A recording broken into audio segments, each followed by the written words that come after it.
Hi friends, आज के तुम्हारे करे देखाबो गाटी कचु दिए चिंगड़ी माछेर एक तरकारी। चलो ताहले देखे नी उपकरणे की की आछे। प्रथमेई देखते पाच्छो कचुटा ओ आलूटा आमि खूब भालो करे धुए परिष्कार करे रेखे दिएछि। उपकरণের মধ্যে রয়েছে একটা বড় পেঁয়াজ কুচিয়ে রেখেছি, একটা টমেটো কাটা, 4টে কাঁচা লঙ্কা ও আদা রসুন বাটা। এবার কড়াতে দিয়ে দেবো সামান্য সর্ষের তেল। আগে থাকতে আমি চিংড়ি মাছগুলো নুন ও হলুদ মাখিয়ে রেখে দিয়েছি। এবার চিংড়ি মাছগুলো তেলের মধ্যে দিয়ে দেবো।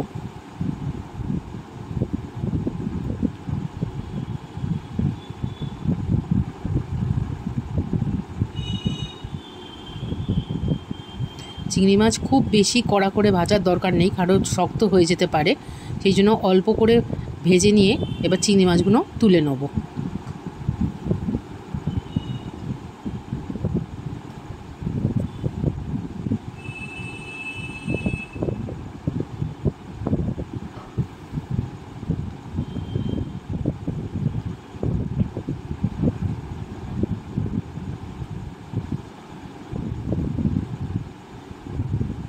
এবার ওই তেলেতেই আলুগুলো দিয়ে একটু ভেজে নিচ্ছি।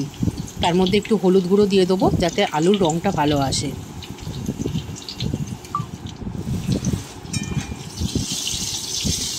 আলুটা ভাজা হয়ে গেছে, এবার আলুটা তুলে নেব।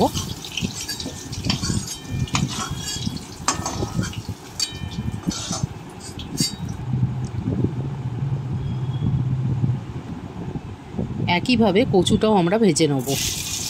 কচুটা ভেজে নেওয়ার একটাই কারণ হচ্ছে, কচু যদি একটু ভেজে নেওয়া যায় তাহলে কচুর মধ্যে যে হরহরে ভাবটা থাকে সেটা আর তরকারির মধ্যে থাকে না।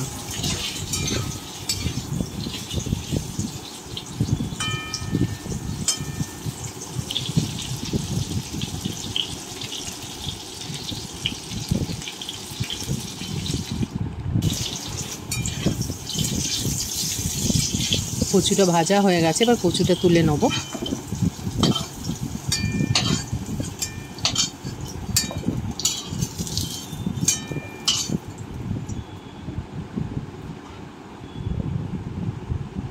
এবার কড়াতে দিয়ে দিচ্ছি আবারও খানিকটা সর্ষের তেল। এবার পেঁয়াজ কুচিগুলো দিয়ে দেবো কড়াতে।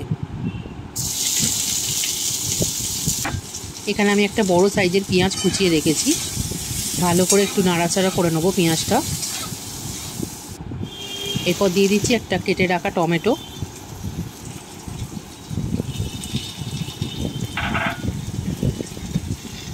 টমেটো পেঁয়াজটা যাতে তাড়াতাড়ি নরম হয়ে যায় ওই জন্য দিয়ে দিচ্ছি স্বাদ মতো নুন।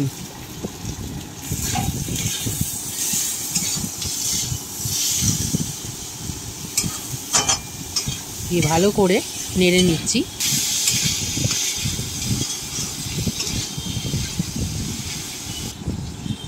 এবার দিয়ে দিচ্ছি 1 চামচা আদা ও রসুন বাটা।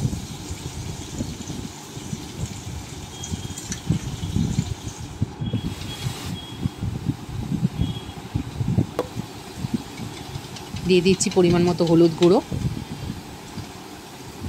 লঙ্কা গুঁড়ো,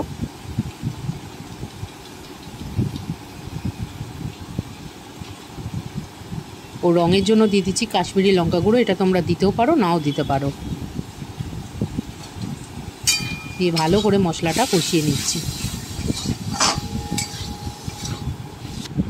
মশলাটা যাতে পুড়ে না যায় তার জন্য একটু সামান্য পরিমাণে জল দিয়ে দেবো।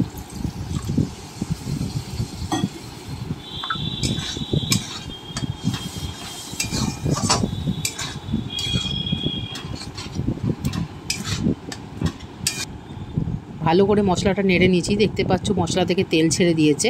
এবার ভেজে রাখা আলু ও কচুটা দিয়ে দেবো।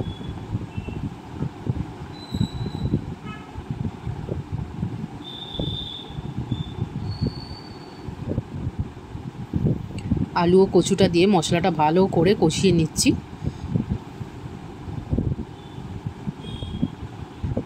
এবার দিয়ে দিচ্ছি একটু পরিমাণ মতো চিনি।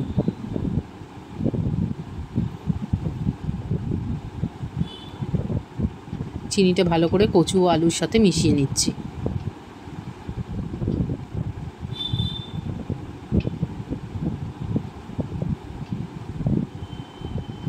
ভালো করে কষানো হয়ে গেলে এবার পরিমাণ মতো জল দিয়ে দেবো, যাতে কচু ও আলুটা সেদ্ধ হয়ে যায়।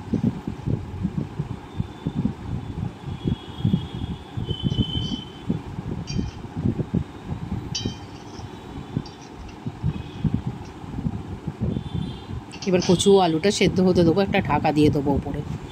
খানিকক্ষণ পর ঢাকাটা খুলে নেবো।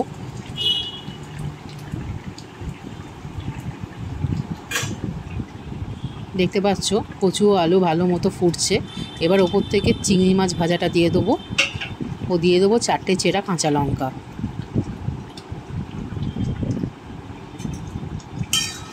দিয়ে ভালো করে একটুখানি নেড়ে নিয়ে আবার ঢাকা দিয়ে দেবো, আর একটু সেদ্ধ হওয়া বাকি আছে।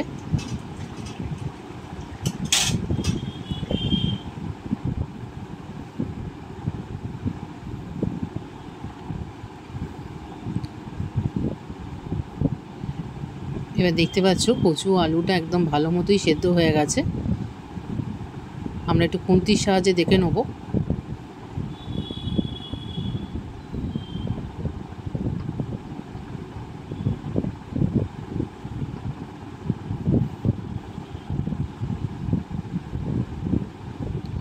দেখতে পাচ্ছ একদম রেডি হয়ে গেছে গাটি কচু দিয়ে চিংড়ি মাছের তরকারি। এই রকম আরও ভালো ভালো রেসিপি পেতে আমার চ্যানেলটাকে অবশ্যই সাবস্ক্রাইব করো, আর লাইক ও শেয়ার করতে একদম ভুলো না।